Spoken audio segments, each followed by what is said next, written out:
जो मैंने वचन से आशीष पाई है और जो प्रभु ने मुझे सिखाया वो मैं आप लोगों के साथ में बाँट लूँगी। तो अभी 1-2 दिन से मुझे एक स्टोरी बार-बार याद आ रही थी, मेरे दिमाग में, माइंड में आ रही थी।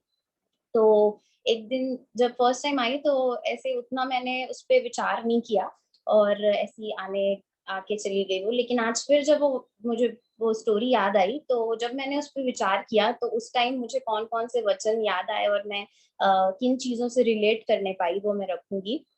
तो वो स्टोरी इस प्रकार से है कि एक नदी रहती है और एक नदी रहती है, उसमें एक डेड बॉडी बहती रहती है और एक चील ऊपर से उस डेड बॉडी को बहते हुए देखता है और फिर उसपे वो फीड करने के लिए आता है और उसपे वो खाता, मतलब डेड बॉडी को अपना भोजन का वो जान के वो उसपे फीड करता रहता है और वो दूर से देखता रहता है कि ये जो नदी है वो एक पॉइंट के बाद जाके जो उसका एज है वहां से वो गिर के समुद्र में मिलेगी। वो जो उसका स्लोपिंग ऐसे करके होता है ना, स्लोप नदी एक स्लोप से जाके फिर वो समुद्र में मिलती है। तो वो दूर से उस चीज को देखता रहता है और वो उस डेड बॉडी पे फीड करते करते करते वो देखता जाता है और सोचता रहता है कि अभी तो समय है कि कब, जब तक वो डेड बॉडी वहां से स्लीप बह बह के वहां तक एज तक पहुंचेगी, तो अभी समय है, तब तक मैं अपना उसको भोजन इस पे करके अपना पेट भर लेता हूँ। और वो देखता रहता है और उस पे फीड करता रहता है। तो जैसे जैसे धीरे धीरे वो आगे बढ़ती जाती है और एक टाइम बाद जब वो एज के नजदीक पहुंच जाता है तो वो अ, उड़ने के लिए प्रयास करता है। लेकिन उस टाइम पे क्या होता है कि वो उस उसका जो पंजे होते हैं वो उस डेड बॉडी के इंटेस्टाइन में ऐसे फंस जाते हैं कि वो उड़ ही नहीं पाता है। वो चाह के भी नहीं उड़ पाता उस टाइम पे और फिर वो जो पानी के साथ वो जो नदी स्लोप से बह के समुंदर में मिल जाती है तो वो भी उसके साथ गिर जाता है। तो ये जब स्टोरी मुझे याद आई तो मैंने इस चीज को ऐसे रिलेट किया कि सचमुच में कभी-कभी हमारे साथ ऐसा हो जाता है कि कई एक्टिविटीज जैसे कि कुछ हम करते हैं या फिर हमारे जीवन में कोई किन्हीं चीजें हैं, कोई चीज है जो वचन के कई बार अगेंस्ट में रहती है, चाहे झूठ बोलना हो, चाहे टीवी देखना हो, चाहे फोन कम यूज करना हो, या और भी बहुत सारी कैटेगरी इसमें इन्वॉल्व है जो भी अपना पर्सनल जो हम कठिन जान पड़ता है हमें। तो कई बार हम भी उन चीज़ों में इन्वॉल्व रहते हैं, तो हम ये सोचते हैं कि अभी थोड़ा और कर लेते हैं, है ना? कि थोड़ा और इस चीज़ को कंटिन्यू कर लेते हैं और अभी थोड़ी ना प्रभु का आगमन हो जा रहा है या फिर अभी थोड़ी ना दुनिया खत्म हो जा रही है या अभी थोड़ा टाइम है हमारे पास। हम मतलब उन चीज़ों को कंटिन्यू करने के लिए खुद को एक मैं कहूँगी कि फॉल्स सैटिस्फैक्शन या फॉल्स एक्सप्लेनेशन देते रहते हैं कि ठीक है, अभी टाइम है, इन चीज़ों को कंटिन्यू कर लेते हैं और थोड़ा-सा जब समय नज़दीक आएगा तो ठीक है, एंड मोमेंट पे रिपेंट कर लेंगे, एंड मोमेंट में छोड़ देंगे। लेकिन जैसे कि वचन भी हमें बताता है कि उस समय या उस घड़ी को कोई नहीं जानता कि जब प्रभु का आगमन होगा, उस समय उस घड़ी को कोई नहीं जानता। और जैसे कि वो चील भी दूर से वो देख रहा था इस बात को कि एक पॉइंट पे वो जो नदी है वो स्लोप से बह के समुद्र में गिर मिलेगी और उसके पहले वो ये सोच रहा था कि मैं उड़ जाऊंगा। लेकिन वो जब टाइम आया तो वो इतना ज्यादा उसमें फंस चुका था कि वो चाह के भी नहीं उड़ पाया। तो वैसी जैसे कि वचन, नीति वचन में ये चीज है कि जो बार बार डांटे जाने पे भी हट करते हैं, उनका कोई उपाय काम नहीं आएगा, अचानक नाश हो जाएंगे और उनका कोई उपाय काम नहीं आएगा। तो ये जो हमें अवसर मिल रहा है अभी, तो ये टाइम अनुग्रह काल का जो प्रभु हमें दिए हैं और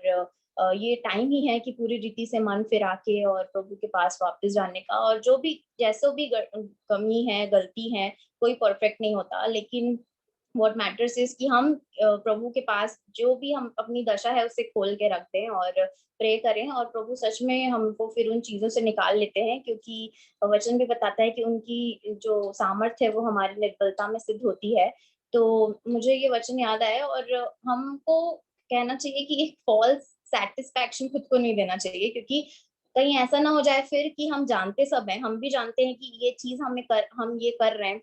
फॉर एग्जाम्पल झूठ बोल रहे हैं, तो हम भी ये चीज जानते हैं कि अगर हम इन चीजों को कंटिन्यू कर रहे हैं तो ये एक हिंड्रेंस है। मतलब अगर ये हम कंटिन्यू कर रहे हैं तो हम स्वर्ग के राज्य में प्रवेश नहीं करेंगे। तो वैसे कई सारी चीजें हो सकती है, कोई एक्टिविटीज हो सकती है जो वचन के अगेंस्ट है, और यदि वचन के अनुसार जीवन नहीं है तो अनंत जीवन में तो प्रवेश नहीं ही कर पाएंगे, चाहे वो एक रीजन की वजह से हो या फिर 100 रीजन की वजह से हो।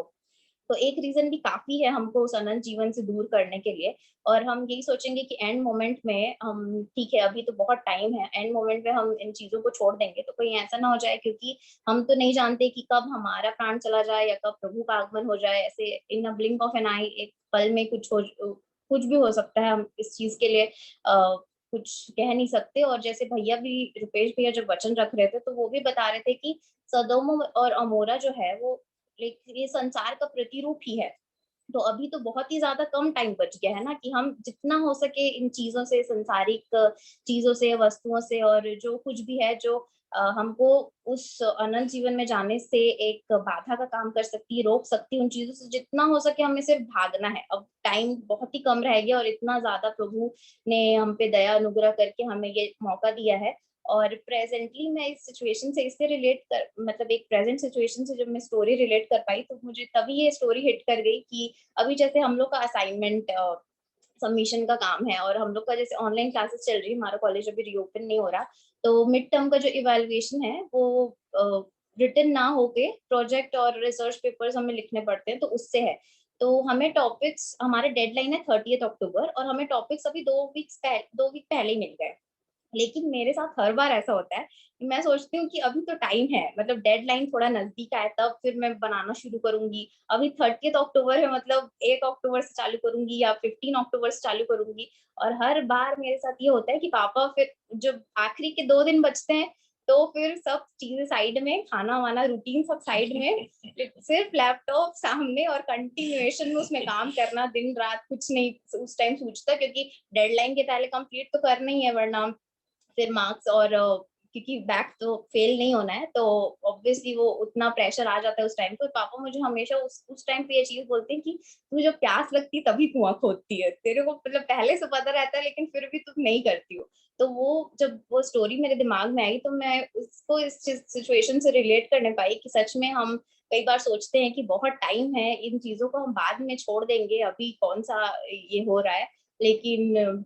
प्रभु ने मेरी सहायता की और मैं इन वचनों से सीखने पाई, और ये आशीष मुझे मिली, और मुझे और भी मैं अपना जीवन आगे चौकसी से बिताऊं। और जैसे आज भी मैंने वचन बोला कि ध्यान से देखो कि कैसी चाल चलते हो, निर्बुद्धियों के समान नहीं वरन बुद्धिमानों के समान चलो, और अवसर को बहुमूल्य जानो क्योंकि दिन बुरे हैं। तो दिन तो सच में बुरे हैं, और एक भी अवसर जो हमें मिलता है उसे हमें यूं ही नहीं गंवाना है कि ये सोच के कि कल पे डाल देंगे, क्योंकि कल का तो खुद ही कोई भरोसा नहीं है, एक क्षण में दुनिया इधर की उधर हो जाती है। तो इन वचनों से और इस चीजों से मैंने आशीष पाई तो मैंने बांटा।